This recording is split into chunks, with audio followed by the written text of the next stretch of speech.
కనికరం గల దేవ, నీ ఘనమైన హెచ్చించబడిన నామానికి తండ్రి స్తుతులు స్తోత్రములు తెలియజేయించిన తండ్రి, మరొక తండ్రి సన్నిధిని తండ్రి, మరొక తరుణాన్ని మాకు అనుగ్రహించి తండ్రి, ఈ సమయంలో తండ్రి ఆహ్లాదకరమైనటువంటి వాతావరణంలో నీ సన్నిధి అందు వర్ధిల్లుటకు తండ్రి, ఆనందించుటకు యోగ్యత లేని మాకు తండ్రి ఇటు తరుణాన్ని నీ కృప వలన దయచేసినందుకు వందనాలు తండ్రి. ఏ మాటల చేతనైతే తండ్రి మా ఆత్మీయ జీవితాలను తండ్రి మీరు సరిచేయనై ఉన్నారో, మా బ్రతుకుల్లో లోపముగా ఉన్న ప్రతి దాన్ని దిద్దుటకు తండ్రి అవసరమైన ప్రతి మాటను తండ్రి సూటిగా స్పష్టంగా మాకు అందించి మా అందరి హృదయాల్లో తండ్రి లోతుగా మీ మాటలు నాటవలసిందిగా, విన్న మాటల్లోని ఆంతర్యాన్ని గ్రహించి మరచువారం కాకుండా ఆ మాటలను అనుసరించి తండ్రి మా బ్రతుకులను వెలిగించుకున్నట్టు కృపను అనుగ్రహించవలసిందిగా వేడుకుంటూ, అల్పుడమైన నేను మీ పక్షాన్ని నిలబడి మాట్లాడబోతుండగా తండ్రి ఆత్మ సహాయం చేత తండ్రి మీ పిల్లల హృదయాలను తండ్రి వాక్యము చేత తృప్తిపరచగలుగుటకు తండ్రి శక్తిని అనుగ్రహించవలసిందిగా వేడుకుంటూ క్రీస్తునామని ప్రార్థనకు వేడుకుంటున్నాం మా పరమ తండ్రి, ఆమేన్. ప్రియులారా, దేవుని యొక్క వాక్యాన్ని అనునిత్యము వింటున్నటువంటి దేవుని పిల్లలైనటువంటి క్రైస్తవులుగా బ్రతుకుతున్న మనకు అనేక విషయాలు చిన్నప్పటి నుంచి వినడం అనేది మనకు విరివిగా మన జీవితంలో జరుగుతున్నది, అవునా కదా? ఏ సంఘటన చెప్పినా, ఏ సందర్భము చెప్పినా, ఎంత గొప్ప బోధకుడు చెప్పినా మనలో ఒక మాట మాత్రం ఖచ్చితంగా మన లోపల మెదులుతూ ఉంటుంది. ఏంటంటే ఇది నేను పలానా రోజు ఎప్పుడో ఒకప్పుడు ఏదో ఒక విధంగా మనం విన్నయే, కొత్తది ఏం లేదు అని అనుకుంటాం. అంటే దాని అర్థం ఏంటంటే మనం ఎన్ని సంగతులు విన్నామో మీరు ఆలోచించండి. పాటల ద్వారా, ప్రసంగాల ద్వారా కదా, మనము స్వయంగా వాక్యం చదువుకోవడం ద్వారా ఎన్నో సంగతులు మనము వింటున్నాము, నేర్చుకుంటున్నాము. అయితే ఇన్ని సంఘటనలు వింటూ, ఇన్ని సంఘటనలు నేర్చుకుంటూ, ఇన్ని సంగతుల చేత బోధింపబడుతున్న మన జీవితాల్లో ఆత్మీయకంగా బలంగా లేకపోతే, ఆత్మ సత్యములో వర్ధిల్లకపోతే, ఇంకా మీకు అర్థమయ్యేటట్టు మాట్లాడాలంటే ఆత్మీయ జీవితము ఆరోగ్యంగా లేకపోతే, లేదంటే లేదు అంటే దాని అర్థం ఏంటో, అది ఎలా పతన స్థితిలోకి వెళ్ళిపోతుందో మనం ఈరోజు ఆలోచించాలి. ఆకలి చావులు విన్నారండి? పేరు విన్నారా? దయచేసి మీరు అందరూ నా వైపు కేంద్రీకృతం చేసి మీ దృష్టి నేను మాట్లాడుతున్న దానికి మీరు ఏం చేయాలి? సమాధానం చెప్పాలి, అంతేనా కాదా? ఆకలి చావులు అని విన్నారా? ఎందుకు? తినడానికి తిండి లేక, శరీరంలో సత్తువ లేక, బలము లేక, అనేక రోగాల బారిన పడి ఆకలికి తట్టుకోలేక మరణిస్తున్న వారు ఎంతో మంది ఉన్నారు. వారి మరణానికి కారణం ఏంటి? ఆహారము దొరకని వాడు, పేదవాడు ఆకలితో చచ్చాడంటే అర్థం ఉంది. కానీ అధిక సంపన్నుడు, కావలసినంత నిధి ఉంది, బంగారం ఉంది, ఆస్తి ఉంది, పొలాలు ఉన్నవి, అన్నీ ఉన్నాయి తినడానికి, ఆకలితో చచ్చాడంటే ఎలా ఉంటుంది? అర్థమవుతుందా లేదు నేను మాట్లాడేది? ఆకలితో ఎవరు తేవాలి? పేదవాళ్ళు, తినడానికి తిండి లేనివాడు. అలాంటి వారు చనిపోయారంటే అయ్యో వాళ్ళ పరిస్థితి అలా ఉంది కనుక చనిపోయాడు అని అనుకుంటాం. అన్నీ ఉన్నవాడు ఆకలితో చచ్చిపోయాడంటే వినడానికి బాగుందా? బాగలేదు. ఆత్మీయ జీవితాలు వెలగట్లేదు, ఆత్మీయ జీవితాలు కట్టబడట్లేదు, దేవునిలో బలంగా లేరు అనేది దేవుని మాట వినని వారికి, దేవుని మాటను చదవని వారికి, దేవుని మాటను పాడని వారి విషయంలో ఒప్పుకుందాం. కానీ చిన్నప్పటి నుంచి సండే స్కూల్ నుంచి మొదలు పెట్టాం మనం, అవునా కదా? ఇన్ని వాక్యాలు వింటూ, ఇన్ని ప్రసంగాలు వింటున్న మనలో ఇంకా ఆత్మీయ స్థితి ఎదగకుండా, బలపడకుండా అంతంత మాత్రంగా ఉన్నదంటే ఆస్తి, అంతస్తు, పొలాలు ఏమంటే పుష్కలమైన ఐశ్వర్యం ఉన్నమాట ఆకలితో చచ్చిపోవడానికి ఎలా ఉంటుందండి? బాగుంటుందా? అసహ్యంగా ఉంటుంది. అంటే దేవుని వాక్యాన్ని వింటున్న మన జీవితాలు కట్టబడి ఉండాలి, బలపడి ఉండాలి, స్థిరపడి ఉండాలి. బలహీనంగా ఉండటానికి ఎంత మాత్రమో వేయలేదు. కారణం ఏంటో తెలుసా? 5 ఏళ్ల పసి తనం నుంచి ఎక్కడికి వెళ్ళాం? సండే స్కూల్కి వెళ్ళాం. వెళ్ళామా లేదా? ఎన్నో నేర్చుకున్నాం. మరి ఇన్ని నేర్చుకున్న మన జీవితాల్లో బాప్తీసం తీసుకొని 15, 20, 25 ఏళ్ళు, 30 ఏళ్ళ జీవిత చరిత్ర కలిగిన మన క్రైస్తవ బ్రతుకులలో ఆత్మీయ జీవితం బలంగా ఉందా లేదా? ఉండాల్సిన స్థితిలో మనం ఉండకుండా ఉన్నట్లయితే గతించిపోయిన క్రైస్తవ జీవితపు ఆత్మీయ అనుభవము నీలో నాలో ఏమాత్రమో ఉన్నట్ట లేనట్టే. కారణం ఏంటి? క్రైస్తవుల జీవితాలు కూడా ఆత్మీయంగా బలపడాలా వద్దా? ఎందుకు? దేవదూతలు వచ్చి చెప్పారు, యేసుక్రీస్తు వచ్చి చెప్పాడు, అపోస్తలుడు చెప్పారు. ఈరోజు అనేక మంది బోధకులు కూడా చెబుతూనే ఉన్నారు, క్రైస్తవులు వింటూనే ఉన్నారు, పాడుతూనే ఉన్నారు, బైబిల్ చదువుతూనే ఉన్నారు. అయినా ఏ సంఘములో ఒక పౌలు కనిపించట్లేదు, ఏ సంఘములో ఒక స్టెఫెను కనిపించట్లేదు. స్టెఫెన్ అంటే మన ఆ స్టెఫెన్ గుర్తుకొస్తాడే తప్ప, లేదండి ఆ స్టెఫెన్ లాంటి స్టెఫెన్ అండి స్టెఫెను ఉన్నాడా? ఎందుకు మన బ్రతుకులను ప్రభావితం చేయలేకపోతుంది వాక్యం? ఎందుకు మన బ్రతుకులు వాక్యంలో కట్టబడలేకపోతున్నాయి?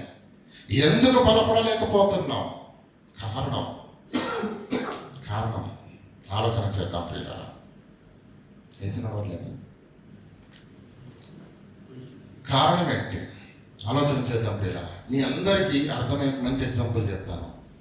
ప్రతి ఒక్కరి జీవితంలో ఖచ్చితంగా ఏదో ఒక రోజు జరిగే ఉంటుందండి. భయంకరమైన విషజ్వరం వచ్చింది, లేదంటే తీరం రోగం వచ్చింది, ఏదో ఒకటి. ఏం చేస్తామండి? గంభీరెత్తిపోతాం, కంగారు పడిపోతాం. ఈ డాక్టర్ దగ్గరికి, ఆ డాక్టర్ దగ్గరికి, అలా 4-5 ఆసుపత్రులకు వెళ్తాం. డాక్టర్ దగ్గరికి వెళ్ళారు మొదటిసారి, కానీ అక్కడ నయం కాలేదు. అప్పుడు ఏం చేస్తారు? రెండో డాక్టర్, అక్కడ కూడా నయం కాలా. అప్పుడు అలా 3, 4, 5 ఆసుపత్రులకు వైద్యుల దగ్గరికి వెళ్ళినప్పుడు ఒకనొక డాక్టర్ గారు తగులుతాడండి. ఆయన ఏం చేస్తాడు?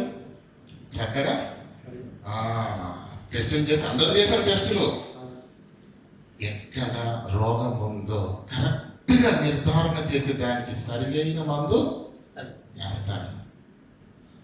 మొదటి డాక్టర్, రెండో డాక్టర్, మూడో డాక్టర్, నాలుగో డాక్టర్ ఇన్ని వేసి ఇచ్చారండి బాబు. ఏంటి మాత్రలు? కానీ తగ్గల. 5వ డాక్టర్ ఇచ్చాడండి బాబు, ఏం లేదు, 2 రకాల టాబ్లెట్లు, ఓ సిరప్ ఇచ్చాడు. కరెక్ట్గా సమస్య తగ్గిపోయింది. నా ప్రశ్న ఏంటంటే ప్రియులారా, మొదటిసారి వెళ్ళాడు కదా ఆయన, డాక్టరా కాదా? ఆసుపత్రికి వెళ్ళాడా, పాఠశాలకు వెళ్ళాడు? ఆయన ఆసుపత్రికి వెళ్ళాడా? వెళ్ళింది ఆసుపత్రి, అక్కడ కూర్చున్నతను డాక్టర్. మరి ఎందుకు రోగాన్ని నయం చేయలేకపోయాడు?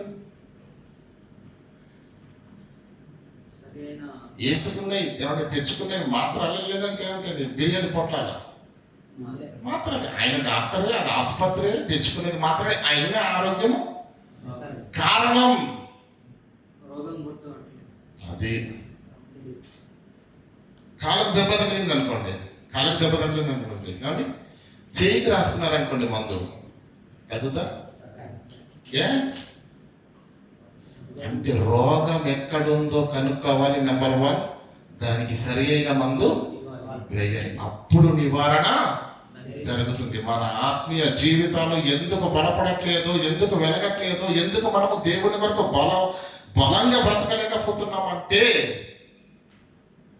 రోగం ఎక్కడుందో తెలియాలి, సమస్య ఎక్కడుందో తెలియాలి. గుర్రె పెట్టి దాన్ని మనం కొట్టగలిగితే ఖచ్చితంగా మన ఆత్మీయ జీవితము బలోపేతంగా వెలిగిపోవటాన్ని ఈ ప్రపంచంలో ఎవడు ఆపలేడు. ఎంత గొప్ప వాక్యాన్ని విన్నా. ఏమంటే విన్న 4 రోజులు పూరి నూనెలో వేస్తారు కదండి పూరీలు. ఎలా పొంగుద్ది? ఇలా పొంగుద్ది. వేడి చల్లారగానే మళ్ళీ వాక్యం విన్న కొత్తలో ఎలా ఉంటుంది? మన ముఖ్యంగా యూత్కు ఎలా ఉంటుంది? ఊరుకునేది లేదు. బస్తీ మేస వాళ్ళు చూసుకుందామా, డిబేటా, నువ్వా నేనా, ఆశ బాగానే ఉంటుంది, ఆసక్తి బాగానే ఉంటుంది. చేసేదన్న దేవుని కొరకు గోడ్ మంచిది. ఆ నడిపింపు, ఆ వేడి దేవుని వాక్యాన్ని నిన్న 4 రోజులే ఉంటుంది. ఆ తర్వాత ఏమవుతుంది? చల్లబడిపోతుంది. కారణం దినదినము వింటుండగా, దినదినము నేర్చుకుంటుండగా, దినదినము వాక్య అనుభవంలో నువ్వు పెరుగుతున్నప్పుడు నాటికి నువ్వు ఎదిగిపోవాలి తప్ప వెనక్కి తిరిగి వెళ్ళిపోవడానికి వీలు లేదు. ఒక రాజు నిలబడ్డవాడు, ఒక రోజు నడిపించిన వాడు, ఒక రోజు అనేకులను దేవుని పనిలో ముందుకు నెట్టిన వాడు ఈనాడు చల్లబడిపోయాడంటే దాని అర్థం ఏంటి? కారణం ఏంటి? ఇది ఈరోజు మన ఆత్మీయ జీవితాలను వెలిగించబోయే సందేశం కనుక దయచేసి కొన్ని నిమిషాలైనా శ్రద్ధగా మీ మనస్సులను వాక్యం వైపు కేంద్రీకృతం చేసి వాక్యాన్ని వినవలసిందిగా మీకు ప్రభు పక్షాన మనం చేస్తున్నాం. పిల్లల ఆదికాండం 2వ అధ్యాయం 7వ వచనం. దేవుడు తాను చేసిన తన పని. ఆదికాండము 2వ అధ్యాయం 7వ వచనం.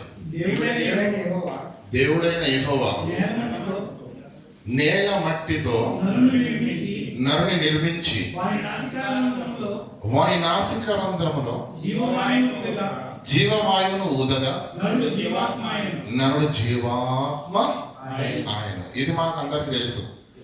తెలియదేంటి? ఈ వాక్యం సూపర్గా పరిచయం ఉంది మనకి వాక్యం కదా. నా ప్రశ్న ఏంటంటే ప్రియులారా, సృష్టి నిర్మాణ క్రమంలో దేవుడు 6వ దినము చివరిన భూమి యొక్క అగాధ స్థలంలో నుంచి మట్టిని తీసి ఒక అద్భుతమైన ఆకారాన్ని తయారు చేశాడు.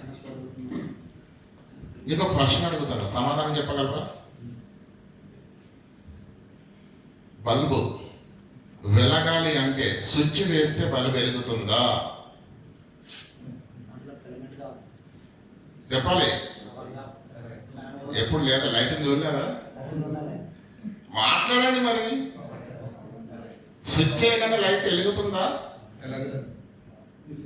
అందులో కరెంటు వెలిగించేది, వెలుగునిచ్చేది అది ఉండాలి. ఆకారాన్ని చేసిన దేవుడికి ఎవరు చెప్పారు అందులో ఆత్మనీయమని? చెప్పారు ఎవరైనా? లేదు. ఆ తండ్రికి బాగా తెలుసు. ఆత్మయే జీవింప చేయుచున్నది, శరీరము కేవలము నిష్ప్రయోజనము. శరీరము బల్బు లాంటిదే.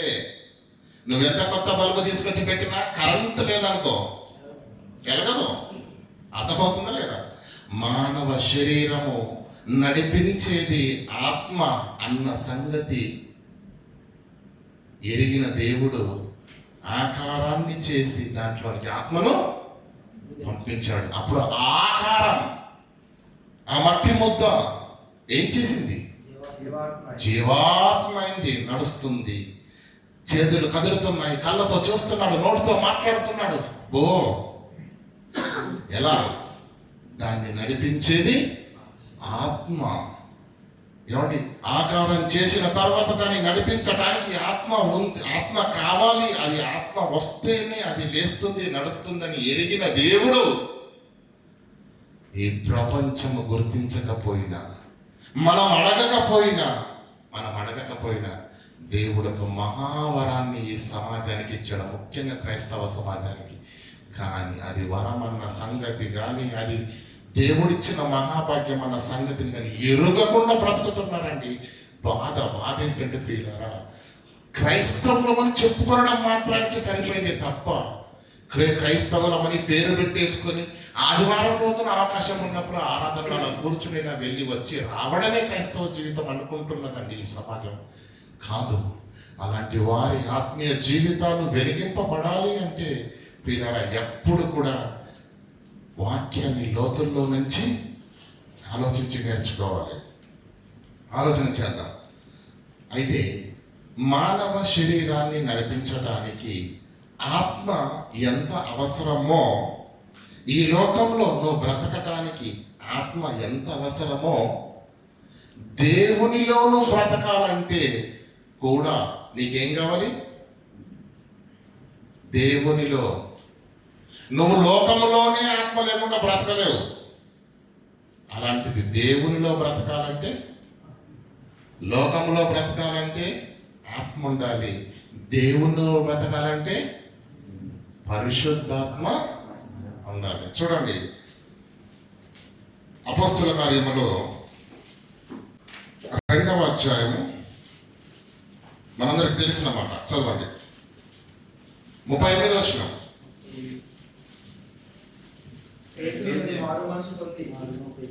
మనందరికి తెలుసు కదండి, మన పేతురు గారు పెంతెకొస్తు పండుగ దినమున చేసినటువంటి అద్భుతమైన ప్రసంగం. ఆ వాక్యం విని అనేక మంది పైన నుంచి చదవండి, దేవుని వాక్యాన్ని విని, వారి మాట అంటే పేతురు గారు మాట్లాడిన ప్రసంగించిన వాక్యాన్ని విని హృదయములో నొచ్చుకున్నారు.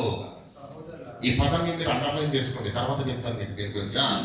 వారి ఈ మాట విని హృదయములో నొచ్చుకున్నారు. రావాలి నొప్పి. సహోదరులారా, నేనేమి చేతుమనికి పేతురుతో కడమ అపోస్తలను అడగక అప్పుడు పేతురు మాట్లాడుతున్నాడు. మీరు వాక్యాన్ని విని హృదయంలో నొచ్చుకొని, అయ్యా మేమేం చెయ్యాలని మీరు అడుగుతున్నారు కదా, సాష్టాంగ పడుతున్నారు కదా. చెబుతున్నాడు పేతురు, మీరు మారు మనస్సు పొంది పాపక్షమాపణ నిమిత్తము ప్రతి వారు యేసుక్రీస్తు నామములో మీరు బాప్తిసం తీసుకోవాలి. బాప్తిసం తీసుకుంటే ఏం జరుగుతుందో తెలుసా? అప్పుడు మీరు పరిశుద్ధాత్మ అనే వరమును పొందుతారు. అవసరం అండి మనకు అది. అడిగారా అక్కడ ఉన్న వాళ్ళు ఎవరైనా? మనం అక్కడ ఉంటే ఏం అడుగుతాం చెప్పండి? ఆ వారం తర్వాత ప్రభువా ఏంటి మా లిస్ట్ ఉంది, కొంచెం దానికి వస్తాం. చూడండి, ఆలోచించండి ప్రియులారా. దేవుడు బాప్తిసం తీసుకున్న ప్రతి వానికి పరిశుద్ధాత్మ అనే వరంగా ఇస్తున్నాడంటే, దేవునిలో నువ్వు బ్రతకాలంటే పరిశుద్ధాత్మ లేకుండా నువ్వు బ్రతకడం నీ వల్ల కాదు. అది గుర్తించిన దేవుడు ఏదైనా వనంలో మట్టి బొమ్మ జీవించాలంటే ఆత్మ కావాలని దాంట్లో ఆత్మను ప్రవేశపెట్టాడు. బాప్తిసం తీసుకున్న నీవు దేవునిలో పసిబిడ్డ శిశువు లాంటి వాడిని గనక నిన్ను నడిపించటానికి, నిన్ను బ్రతికించటానికి, నీ ఆత్మను వర్ధిల్ల చేయటానికి, నీ ఆత్మను బలోపేతం చేయటానికి దేవుడు ఏమిచ్చాడో తెలుసా? పరిశుద్ధాత్మను వరమును. వరం. బాప్తిసం తీసుకున్న ప్రతి ఒక్కరూ ఆ వరాన్ని పొందుకున్న వారే, ఆ వరాన్ని కలిగి ఉన్నవారే. అయితే మనలోనికి వచ్చిన పరిశుద్ధాత్ముడు ఎందుకు వచ్చాడు? ఏంటి పని? బాప్తిసం తీసేసుకున్నాం, మంచిదే, గుడ్, శ్రేష్టమైన ఆలోచన చేశారు. కానీ పరిశుద్ధాత్ముడు మనలోనికి వచ్చాడు, పరిశుద్ధాత్ముడు మనలో ఉంటున్నాడు. పరిశుద్ధాత్ముడు ఎందుకు వచ్చాడు? ఏం చేయడానికి వచ్చాడు? అసలు ఉన్నాడా? ఏం చేస్తున్నాడు? ఆలోచన చేయాలి. చూద్దాం, ఒకసారి ఆలోచన చేద్దాం. యోహాను సువార్త 16వ అధ్యాయము.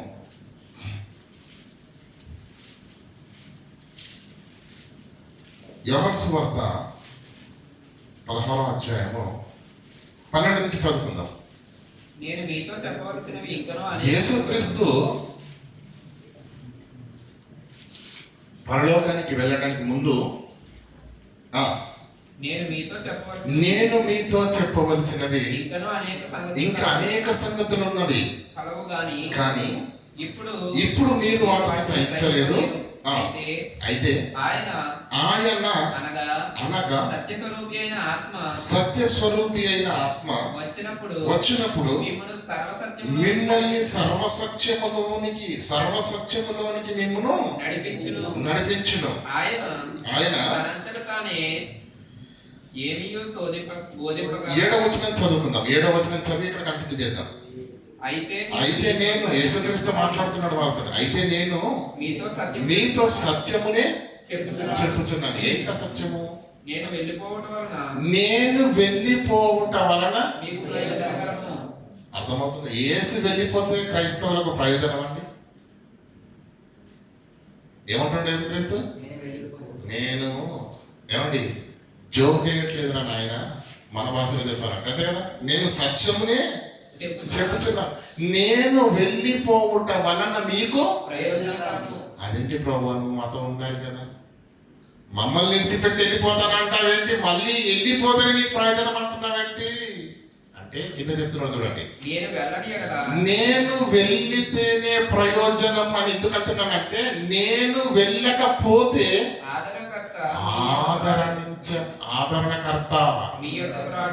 ఆదరణకర్త నిన్ను ఆదరించేవాడు, నిన్ను నడిపించేవాడు, నిన్ను కాపాడేవాడు, ఆదరణకర్త మీ యొద్దకు రాడు. నేను వెళ్ళని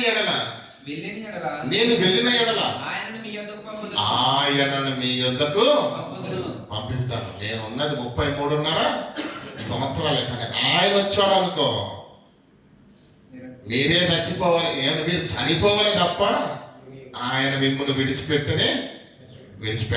పరిశుద్ధాత్మ దేవుడు ఎంతకాలం ఉంటున్నాడు భూమి మీద? యుగ సమాప్తి వరకు, క్రీస్తు 2వ రాకడ వరకు ఉంటాడు. యేసుక్రీస్తు ఎన్ని రోజులు ఉన్నాడండి? 33.5 సంవత్సరాలు. టైం అయిపోగానే నా టైం అయిపోయింది నాయన, నేను వెళ్ళిపోతున్నాను, వెళ్ళిపోయాడు. ఆయన వెళ్ళిపోతూ ఏమన్నాడు? ఆదరణకర్త మీ యొద్దకు. ఆయన 33 సంవత్సరాలు ఉన్నాడు. భూమి ఉన్నంతకాలం నీతోనే ఉంటాడు. దేవుని పిల్లలను, దేవుని కుటుంబాన్ని, దేవుని సంఘాన్ని సంరక్షించి, కరుణించి, కాపాడి, ఆదరిస్తూ నడిపించడానికి, సదాకాలం మీతో ఉండటానికి ఎవరు వస్తారు? ఆదరణ కర్త. ఇప్పుడు 11వ వచనం చదవండి. ఎవరు ఆదరణకర్త? అయితే ఆయన సత్యస్వరూపి అయిన ఆత్మ వచ్చినప్పుడు మిమ్మల్ని లోకములోనికి వచ్చినప్పుడే సర్వసత్యంలోనికి నడిపిస్తే, బాప్తిస్మము దినాన నీ హృదయములోనికే వచ్చాడు కదా. నువ్వేం కావాలి? సర్వసత్యములోనికి వెళ్ళాలా వద్దా? నడిపించే ఆత్మదేవుడు నీ హృదయంలో ఉన్నప్పుడు నువ్వు సత్యము లోతుల్లోకి వెళ్ళి ఆత్మీయంగా బలపడాలా వద్దా? బలపడలేదంటే, నిలబడలేదంటే, స్థిరపడలేదంటే వాక్యంలో కారణం నిన్ను బలపరిచి, ఆదరించి, నడిపించే ఆత్మదేవుడే క్రీస్తులో నీవు ఉన్నావు. బాప్తిజం తీసుకున్నాడు, దాని అర్థం ఏంటండి? క్రీస్తును అంగీకరించారు. బాప్తిజం తీసుకున్న వారందరూ క్రీస్తులో ఉన్నారు. అంతకంటే గొప్ప విషయం ఏంటో తెలుసా? పరిశుద్ధాత్ముడే వారిలో ఉన్నాడు. మీరు క్రీస్తులో ఉన్నారు, ఆత్మదేవుడే మీలో ఉన్నాడు. అర్థమవుతుందా? సర్వసత్యంలోనికి మిమ్మల్ని నడిపించును.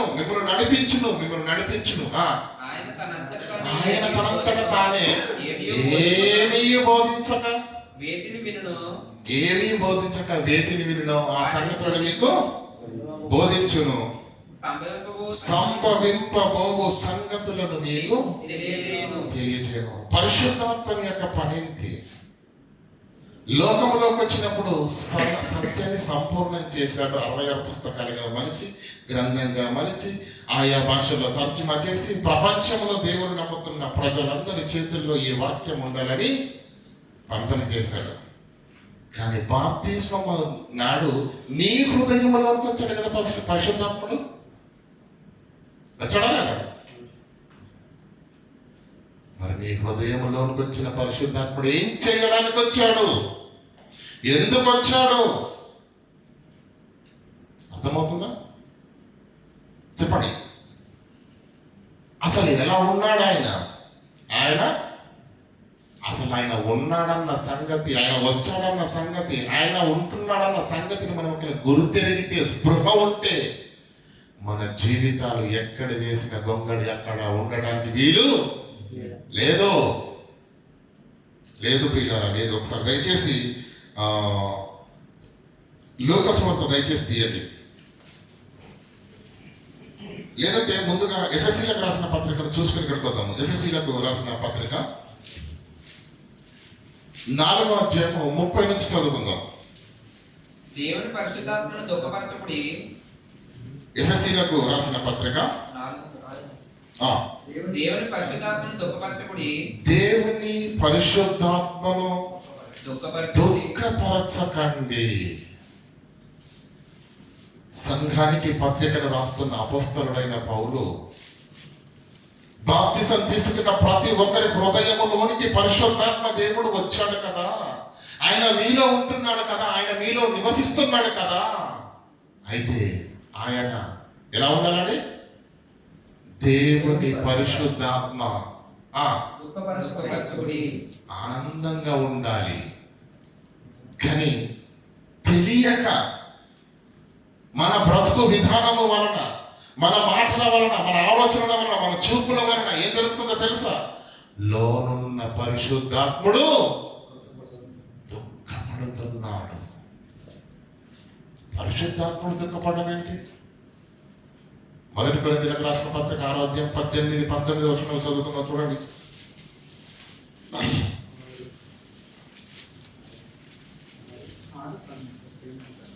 6:18.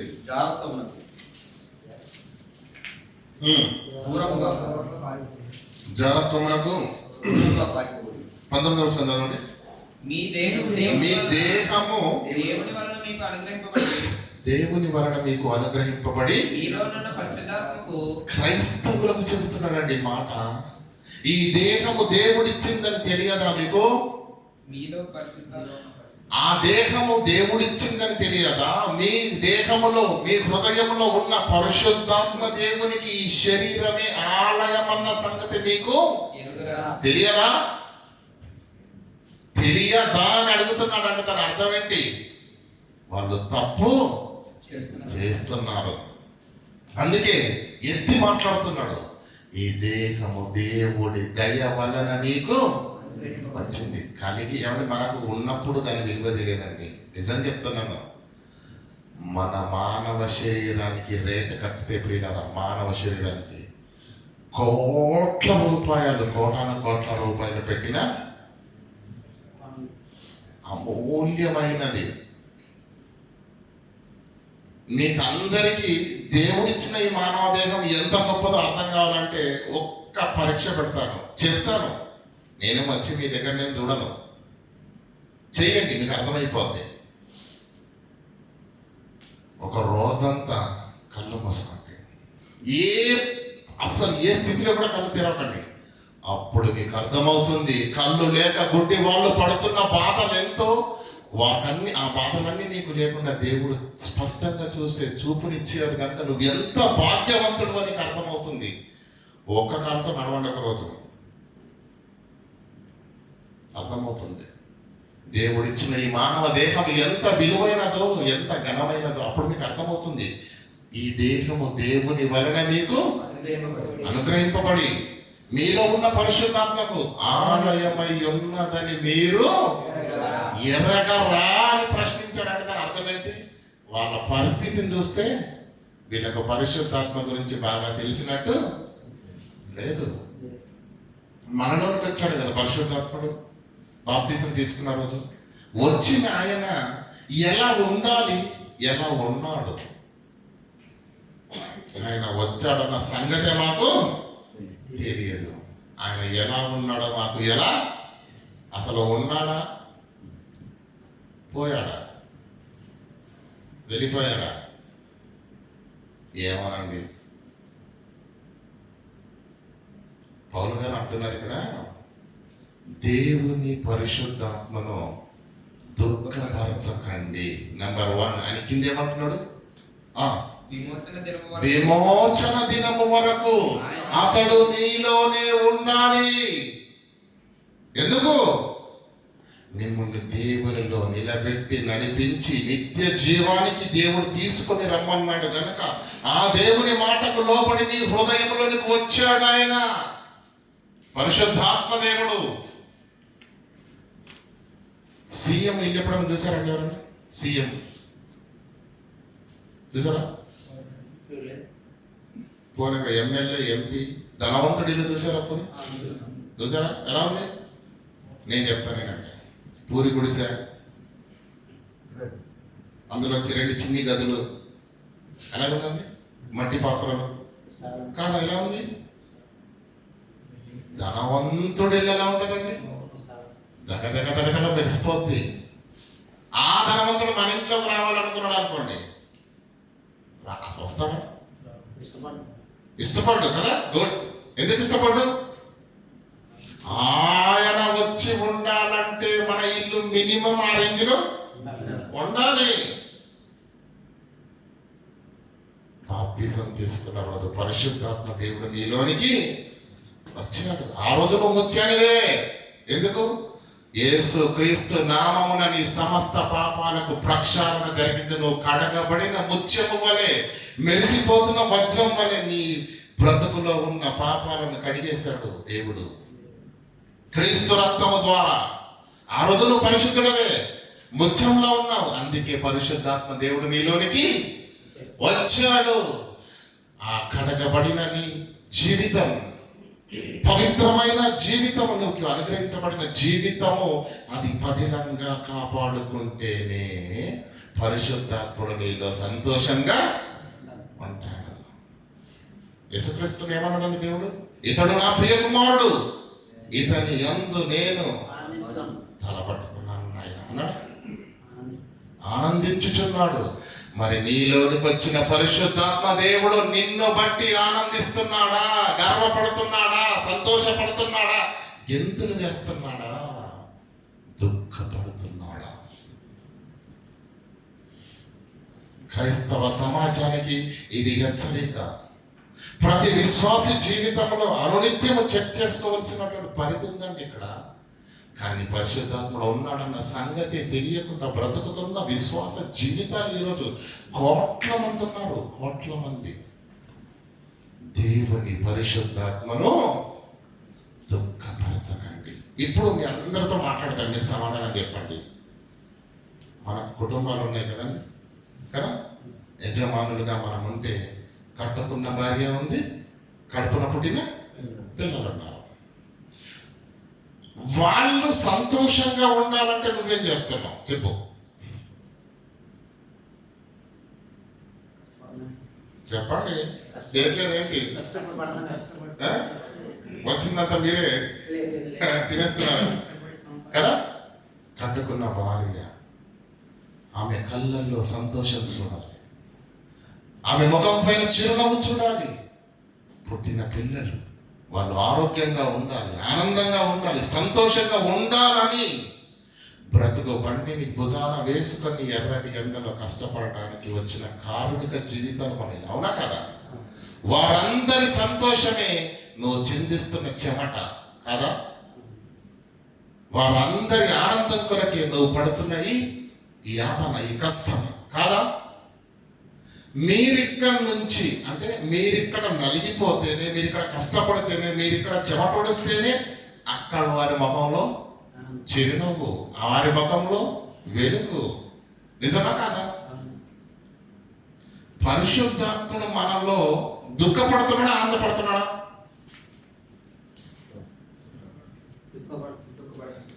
ఇప్పుడు కుటుంబాన్ని సంతోషంగా ఉంచాలి, ఆనందంగా ఉంచాలంటే ఏం చేస్తున్నారో మీకు అర్థమైపోయింది. ఒక మాట చెప్తాను మీకు, వారం రోజులు ఫోన్ చేయకండి. ఎంత? వారం రోజులు ఫోన్ చేయకపోతే ఏం జరుగుతుంది చెప్పండి? చెప్పండి.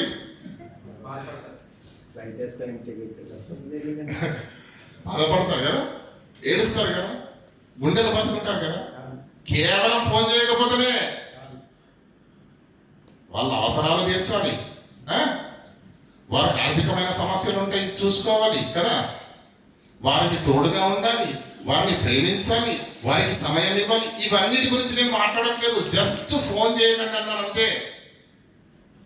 వారం రోజులు వారితో మాట్లాడకపోతే, వారు మాట్లాడడానికి ప్రయత్నించిన పట్టించుకోలేకపోతే గుండెలు బద్దలైనా ఏడుస్తారు కదా. కడుపున పుట్టిన పిల్లలైనా, కట్టుకున్న భార్య అయినా, వారు దుఃఖపడడానికి కారణం ఏంటో నీకు బాగా తెలుసు కనుక వారు దుఃఖపడకుండా ఉండడానికి టైం ఇస్తున్నారు, అవునా? మనిస్తున్నారు, అవునా? కేర్ చూపిస్తున్నారు, అవునా కదా? వారి వెనకాలే ఉండి వారికి ధైర్యాన్ని ఇస్తున్నారు, కష్టంలో ఉంటే ఓదారుస్తున్నారు. ఓడిపోయానని బాలుడు ఏడుస్తూ ఉంటే అండి తండ్రి ఏం చేస్తున్నాడు? ఇప్పుడు ఏడవడానికి వీలు లేదు. ఓటమే పెద్ద విజయానికి మెట్టవుతుంది నాన్నని ధైర్యం చెప్తాడు.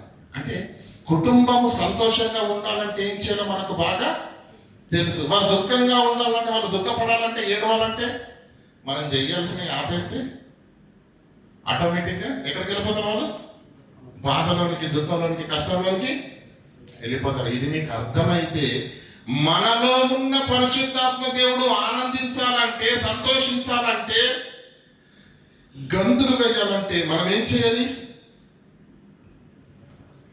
చెప్పండి? ఆయన మాట వినకుండా, ఆయన్ను పట్టించుకోకుండా, టైం ఇవ్వకుండా, కేర్ తీసుకోకుండా ఉండడమా? అలా ఉంటే నీ కుటుంబమే గుండెల బాదుకుంటుంది కదా. మరి నీలోనికి వచ్చిన పరిశుద్ధాత్మ దేవుని మాటని వింటున్నావా? హెచ్చరిస్తే భయపడుతున్నావా? కనీసం ఆయన మాటలను పరిగణలోనికి తీసుకుంటున్నావా? ఎప్పుడు మాట్లాడండి నాతోటి? మాట్లాడండి నాతోటి ఎప్పుడన్నా మాట్లాడండి. అలాంటి దాఖలాలు మనకేమీ లేదు. అదే అపొస్తలుల కార్యం 2:38 పై మాట చదవండి. ఇందాక తమ్ముడు చదివాడు కదా. అపొస్తలుల కార్యంలో 2:38-37 వారి మాట విని హృదయములో నొచ్చుకొని, ఎప్పుడైతే దేవుని వాక్యము విన్నప్పుడు మన హృదయాల్లో నొప్పి కలుగుతుందో, బాధ కలుగుతుందో, కన్నీళ్ళు వస్తాయో, నిజమే ఈ రోజు నా జీవితం దేవుని వాక్యానికి వ్యతిరేకంగా ఉందని ఎప్పుడైతే మన హృదయంలో పశ్చాత్తాపం మొదలవుతుందో, బాధ మొదలవుతుందో, నిజంగా నేను ఈ విషయంలో తప్పిపోతున్నాను, నువ్వు ఒప్పుకోవడానికి ఇష్టపడతావో, అప్పుడు నీలో ఉన్న పరిశుద్ధాత్మ నేను ఏం చేస్తున్నాను? దాని అర్థం ఏం చేస్తున్నాడు? నిన్ను రేపుతున్నాడు. వాక్యం విన్నావు కదా, ఒప్పుకో. వీళ్ళందరూ వాక్యం వినకముందు మహాముదుర్లండి బాబు. వాక్యం విన్న తర్వాత ఏం చేశారు? హృదయములో అక్కడ 3000 మందే ఉన్నారా? ఆకాశము క్రింద ఇశ్రాయేలీయులైన ప్రతి వాడు అక్కడికి లక్షల్లో ఉన్నారు జనాలు. కానీ దేవుని వాక్యం చేత పట్టబడిన వాళ్ళు, విన్న వాళ్ళు అనేకులు ఉన్నారు, ఇంకా 1000 మంది ఉన్నారు. కానీ ఎవరి హృదయంలో అయితే నొప్పి, బాధ, ఆలోచన, నిజమే కదా, దేవుని వాక్యానికి భిన్నంగా ఉంది కదా, నా బ్రతుకు నేను మార్చుకోవాలి అని ఎవరిలోనైతే బాధ, నొప్పి కలుగుతుందో వాళ్ళు వచ్చి ఏమన్నారు? అయ్యా, మాకు అర్థమైపోయింది, మా జీవితాలు దేవునికి విరోధంగా ఉన్నాయన్న సంగతి మేము గ్రహించామయ్యా, అయితే మేము ఏం చేయాలి? వాక్యం చెప్పినప్పుడు ఆ పశ్చాత్తాపం నీలో కలిగితే, ఆ నొప్పి నీలో కలిగితే, ఆ ఆవేదన నీలో కలిగితే, నువ్వు చేస్తున్న పాపాన్ని విడిచిపెట్టాలని నిర్ణయం నీలోకి రాగలిగితే, అప్పుడు పరిశుద్ధాత్మ నిన్ను రేపుతున్నాడని అర్థం. అర్థమవుతుందండి? చూడండి, 1 పేతురుకు రాసిన పత్రిక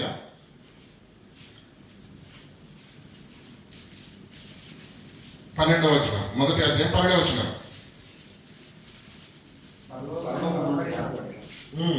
పరిశుద్ధాత్మ 1 పేతురు 1:12. మీకు సువార్త ప్రకటించబడిన వాటి ద్వారా, మీకు సువార్త ప్రకటించబడిన వాటి ద్వారా ఇప్పుడు తెలపబడిన ఈ సంగతుల విషయమే తమ కొరకు కాదు కానీ మీ కొరకే తాము పరిచయం చేస్తారండి. సంగతి వారు బయలుపరచబడింది.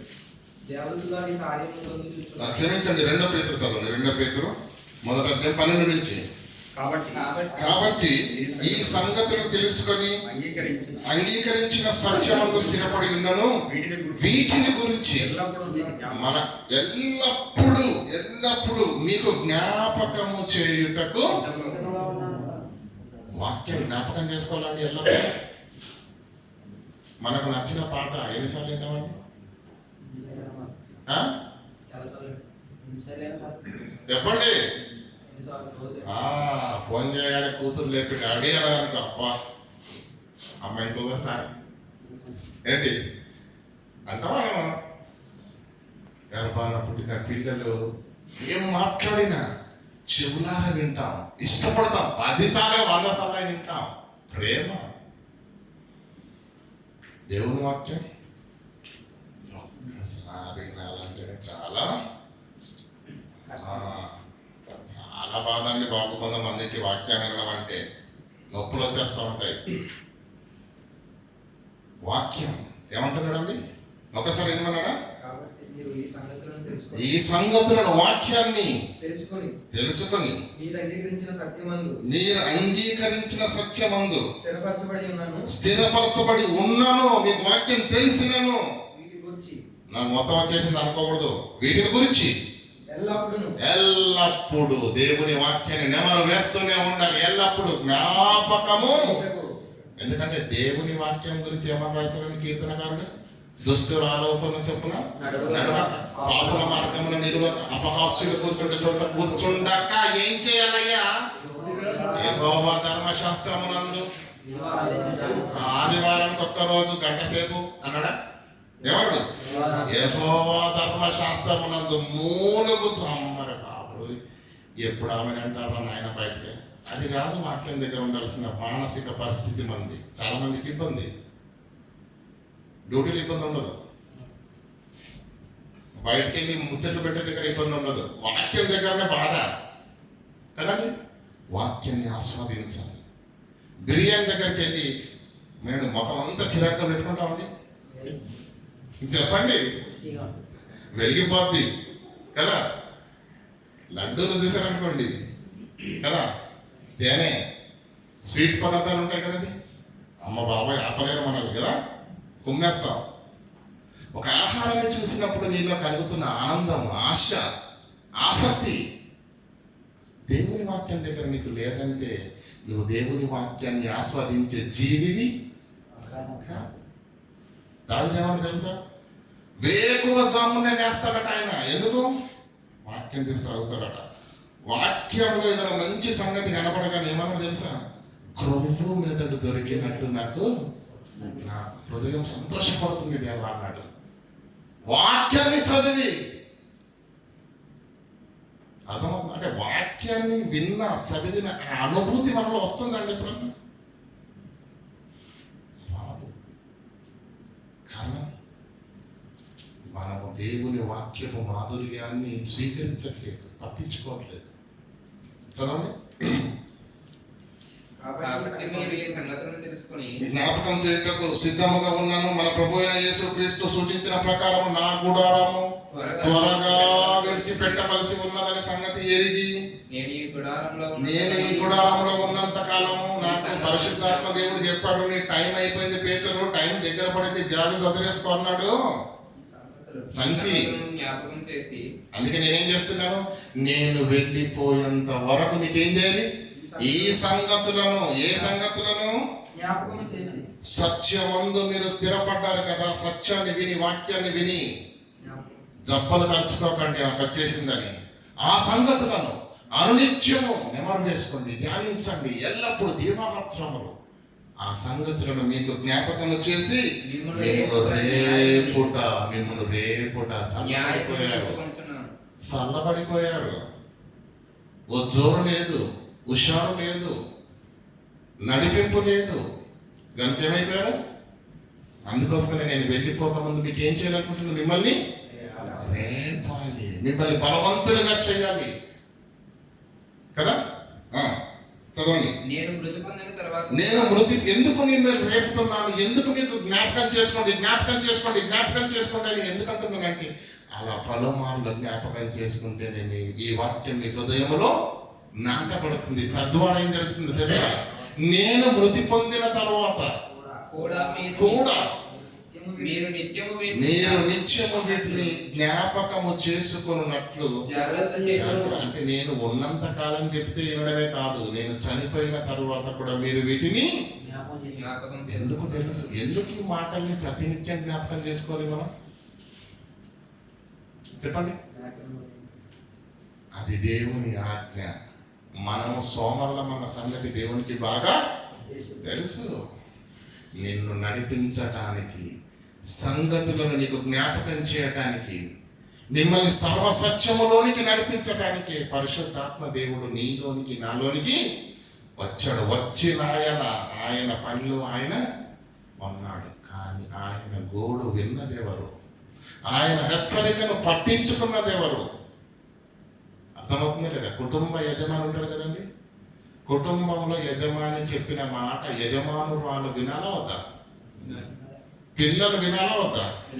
నువ్వు ఏదైనా చెప్పుకో, నీ దిక్కున చోట చెప్పుకో, మేము మాత్రం నీ మాట వినమని చెప్పేసి యజమానురాలు భర్తకు లోపడకుండా, పుట్టిన పిల్లలు భర్తకు లోపడకుండా, ఈయన ఏది చెప్పినా పట్టించుకోకుండా ఉన్నారనుకోండి, ఎలా ఉంటుంది చెప్పండి?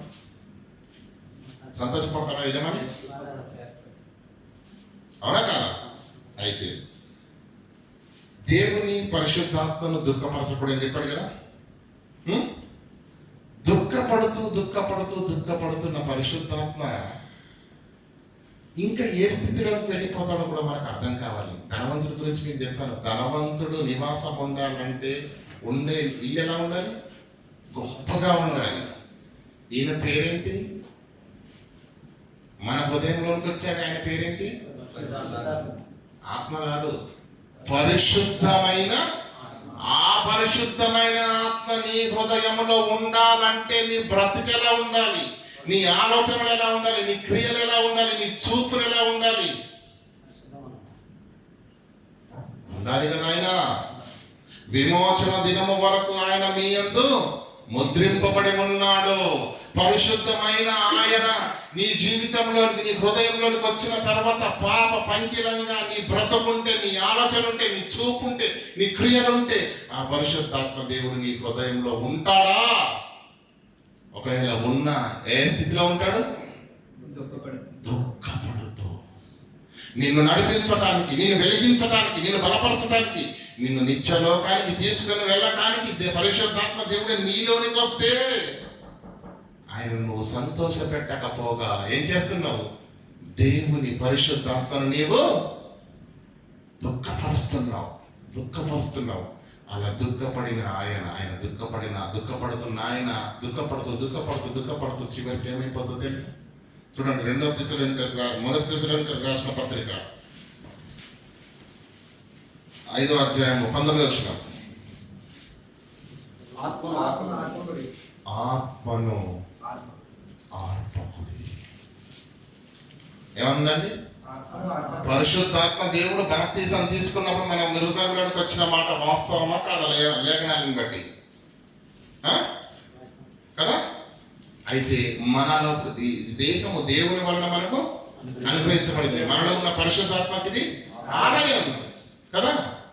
అయితే ఆయన మనలోనికి వచ్చి ఆనందపడుతున్నాడా, దుఃఖపడుతున్నాడా? చెప్పండి. దేవుని పరిశుద్ధాత్మను దుఃఖపరచకండి అంటున్నారంటే ఆయన ఉన్నాడని, ఆయనను ఆనంద పెట్టాలని, ఆయన గద్దింపుకు మనం లోపడాలని, ఆయన గద్దిస్తున్నప్పుడు మనం సరిచేసుకోవాలని, మనము దేవుని వైపు తిరిగి నడవాలని, బ్రతికించాలని, మనల్ని బలోపేతం చేయడానికి, మనల్ని రేపటానికి, మన ఆత్మీయ జీవితాలను మండించడానికి వచ్చిన పరిశుద్ధాత్మ ఏమైపోతుందంటే కొంతకాలానికి ఆత్మను ఆర్పకుడి. ఆరిపోద్దా? అది ఆరిపోద్దా? మనల్ని మండించే ఆత్మ, మనల్ని నడిపించే ఆత్మ, మనల్ని దేవుని కొరకు నిలబెట్టే ఆత్మ ఏమైపోద్దంటే కొంతకాలానికి కుటుంబ యజమాని మాట వినలేదనుకోండి, యజమానురాలు, పిల్లలు వినలేదనుకోండి, 1 రోజు, 2 రోజులు, 3 రోజులు, 4 రోజులు బాధపడతాడు. ఆ తర్వాత ఏం చేస్తాడు? ఎంతకాలం అని భరిస్తాడండి? అయితే వారినన్నా ఇంట్లో నుంచి బయటకు వెళ్ళకూడతాడు, అయితే ఈయనైనా వెళ్ళిపోతాడు. అర్థమవుతుందా లేదా? బాధ, ఆవేదన వలన కలిగేది దుఃఖం, ఆ దుఃఖం విపరీతమైతే ఏమైపోతుందట? ఆత్మను ఆర్పకుడి. అది మనల్ని వెలిగించే ఆత్మే ఆరిపోతే, మనల్ని బ్రతికించే ఆత్మే దుఃఖపడితే నీవు నేను దేవుల్లో బ్రతుకుతామండి? ఎందుకు ఆత్మీయ జీవితాలు వెలగట్లేదో తెలుసా? ఎందుకు బలపడట్లేదో తెలుసా? ఎందుకు నిలబడట్లేకపోతున్నామో తెలుసా? కారణము ఆత్మ నడిపింపు మనలో. చూడండి, గలతీలకు రాసిన పత్రిక తీయండి దయచేసి. గలతీలకు రాసిన పత్రిక 5వ అధ్యాయం 16 వచనం, 16-19 వచనం చదవండి. నేను చెప్పునదేమనగా సంగమ క్రైస్తవులారా, విశ్వాసులారా, బాప్తిసించుకున్న ప్రతి ఒక్కరికి మీ జీవితాలు ఎలా ఆపరేట్ చేయబడాలో తెలుసా? ఆత్మానుసారంగా నడుచుకోండి. ఎలా ఉండాలి మన బ్రతుకు? నీ లోపల ఒక ఆత్మ ఉంది. అది ఎందుకు వచ్చిందో తెలుసా? నేను దేవుని కొరకు బ్రతికించడానికి వచ్చింది, నేను బలపరచడానికి వచ్చింది, నేను నిలబెట్టడానికి వచ్చింది. కనుక ఆ ఆత్మ చెప్పే సంగతులు నీ హృదయంలో ఉంది కదా ఆత్మ. ఆ ఆత్మ చెప్పినట్టుగా మీరు వినాలి. మీరు ఆత్మానుసారంగా నడుచుకోండి. ఆత్మ చెప్పినట్టుగా వినండి. అప్పుడు శరీర క్రియలను మీరు నెరవేర్చరు. కానీ ఆత్మ నీలో ఉంటుండగా శరీర క్రియలు చేస్తున్నారంటే దాని అర్థం ఏంటి? ఆత్మానుసారంగా నడవట్లేదు, ఆత్మ గద్దింపుకు లోపడట్లేదు, ఆత్మ మాటను లెక్క చేయట్లేదు. లోపల ఆత్మ ఏం చేస్తుంది? దుఃఖపడుతుంది. దుఃఖపడుతూ ఏమైపోతుంది? చివరికి ఆత్మ ఆరిపోతుంది. ఏమండి, భూమి మీద మట్టి దేహాన్ని చేసినప్పుడు దేవుడు ఏదైనా వనంలో అది నడవలేదండి, అది మాట్లాడలేదు తెలుసా? అది చూడలేదు ఆ దేహం. దేవుడు ఏం చేశాడు తెలుసా? దాన్ని నడిపించి ఆత్మను. ఆ ఆత్మ లేనప్పుడు దాన్ని ఏమంటారు తెలుసా అండి? ఏమండి, మామూలుగా ఎవరైనా చనిపోయారు అనుకోండి, ఆత్మ శరీరంలో నుంచి బయటకు వెళ్ళిపోతే ఏమంటారండి?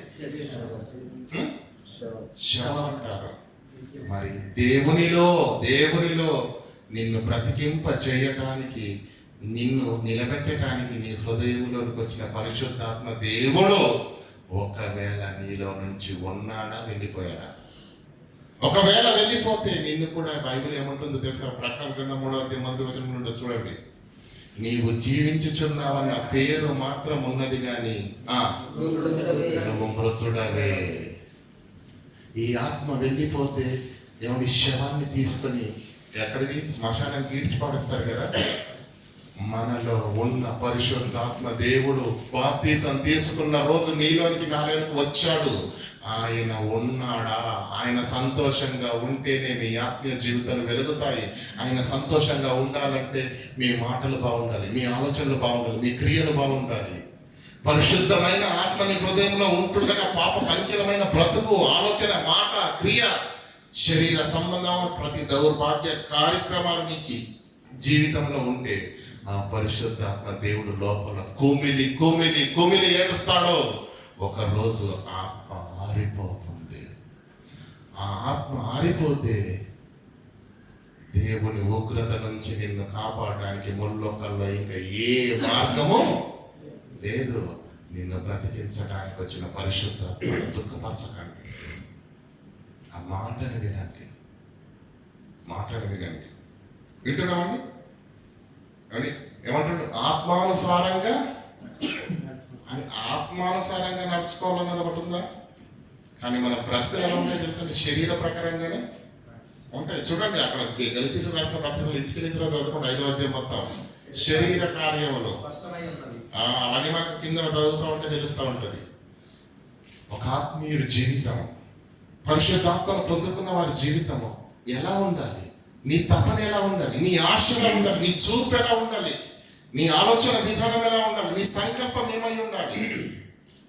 దేవుని నమ్ముకున్నామన్న పేరు ఒక్కటే ఉందండి. కాకపోతే బట్టలు మారాయి, భాష మారింది అంతే. బ్రతుకు మాత్రం మారలేదు. కనుక ప్రియులారా, పరిశుద్ధాత్మ నీలోనికి వచ్చాడు. చూస్తున్నాడు.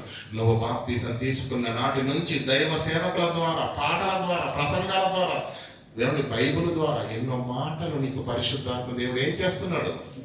బోధిస్తున్నాడు, గద్దిస్తున్నాడు, సరి చేసుకోమని చెప్తున్నాడు. కానీ మనం ఏం చేస్తున్నాం? ఆయన ఏం చేస్తున్నాం? మ్యూట్లో పెట్టేసాం. మనకు తెలుసు కదా, సెల్ ఫోన్ మ్యూట్లో పెట్టామనుకోండి, అది పలకదు, మోగుతుందండి. ఎన్ని ఫోన్స్ వచ్చినా తెలియదు.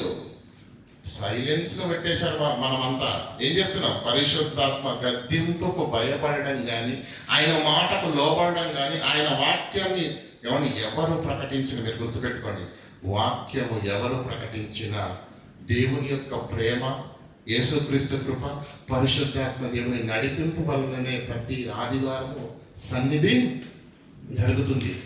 ఏ మాటలైతే మన హృదయాలకు అవసరం అవి బోధించినప్పుడు ఏం చేయాలి? అక్కడ ఏం జరిగింది? వారి హృదయంలో నొచ్చుకున్నారట. మీకు అర్థమయ్యే భాషలో చెప్తాను. కొంతమందికి ఆసుపత్రిలో యాక్సిడెంట్ అయిపోయినప్పుడు ఆసుపత్రికి వెళ్తారు. ట్రీట్మెంట్ నడిచేటప్పుడు డాక్టర్ ఒక పదాన్ని ప్రయోగిస్తాడు. ఎంత ట్రై చేసినా బాడీ ట్రీట్మెంట్ రెస్పాండ్ కావట్లేదు అంటే దాని అర్థం ఏంటి? ట్రీట్మెంట్కు స్పందించట్లేదు. ఎన్నో మాత్రలు వేస్తున్నాం, ఎన్నో ఇంజక్షన్లు వేస్తున్నాం, కానీ ఏ చలనము. దాని అర్థం ఏంటి? ఎప్పుడైతే శరీరము మందుకు స్పందించదో, మెడికల్ పరిభాషలో, వైద్య పరిభాషలో దాన్ని ఏమంటారు? వాళ్ళకి తెలిసిపోద్ది ఆల్రెడీ. అతను మరణించాడు, కన్ఫామ్ అది. అంటే వైద్యులు ఇచ్చే మందులకు శరీరము స్పందించలేకపోతుంది అంటే దాని అర్థం ఏంటి? అది చనిపోయిందని అర్థం. దేవుని వాక్యము ప్రకటింపబడుతున్నప్పుడు ఏం జరగాలి? మన హృదయం, ఒకవేళ మన నీతిమంతులం అనుకోండి, ఆ వాక్యం చెబుతున్న దాంట్లో మనము అపరాధిగా తీర్చబడట్లేదు అనుకోండి, సంతోషంతో వెలిగిపోవాలి. ఒకవేళ ఆ వాక్యము బోధిస్తున్న, ఖండిస్తున్న, గద్దిస్తున్న స్థితిలో ఒకవేళ మనం పాపంలో ఉన్నాం అనుకోండి, మన హృదయంలో నొప్పి కలగాలి. మనకు నొప్పి కలగదు, సంతోషము రాదు. ఏ స్పర్శ అంటే దాని అర్థం ఏంటి? ట్రీట్మెంట్కు బాడీ ఏమన్నట్టు దాని అర్థం? ఆత్మను ఆర్పకుడి. ఎబ్రీలకు రాసిన పత్రిక 6వ అధ్యాయం 1వ వచనం చదువుకుందాం, ముగిస్తాను. ఎబ్రీలకు రాసిన పత్రిక 6వ అధ్యాయం. కాబట్టి నిర్జీవ క్రియలను విడిచి మారు మనసు పొందుటయు దేవుని అందరి విశ్వాసమును బాప్తిస్మమును గురించిన బోధ. లేదండి, 4 నుంచి చదవండి, అవసరం లేదు. ఒకసారి వెలిగింపబడి ఎప్పుడు వెలిగించబడ్డాం? బాప్తిస్మము ద్వారా వెలిగింది నీ బ్రతుకు. ఆరిపోయిన నీ బ్రతుకును వెలిగించింది ఆ దీపం. ఒకసారి వెలిగింపబడి పరలోక సంబంధమైన రుచులను, వరములను రుచి చూసి పరిశుద్ధాత్మలో పాలివారు అయిన మీరు దేవుని దివ్య వాక్యమును రాబో యుగ సంబంధమైన శక్తుల ప్రభావం అనుభవించిన తర్వాత తప్పిపోయిన వారు దేవుని విషయంలో బారాటముగా శిలువేస్తూ ఆయనను అవమానపరుచుతున్నారు. అట్టి వారు మారు మనసు పొందునట్లు నూతన పరచుట అసాధ్యం.